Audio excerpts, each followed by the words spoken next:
Allora, cosa c'è scritto?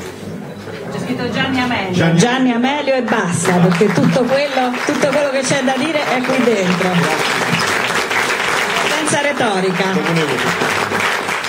Nel corso ci sono sempre delle retrospettive o dei film che vengono restaurati e ripresentati.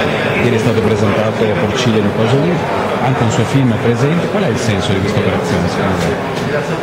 Il senso è importantissimo, guai perdere la memoria del cinema. Il cinema poi è fatto di materia fragile, il cinema materialmente si consuma, per cui è necessario che ci sia un'opera di restauro perché il cinema continui a vivere non solo con i film che si fanno, si producono oggi, ma con i film che sono già stati prodotti e che ci insegnano ancora il cinema.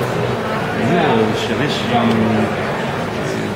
potere che qualcun altro ha, per esempio in America Scorsese fa moltissimo per questo, io comincerei dal restauro, comincerei dalla preservazione di quello che è stato la nostra storia, della quale non possiamo uscire.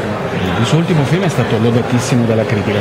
Dei suoi film precedenti quali sono il suo preferito, se ce n'è uno? Il mio preferito è il film che ha vinto il Leone d'Oro qui a Venezia, è stato l'ultimo leone italiano, Così di Leone. Poi mi piacciono anche gli altri, questo è il mio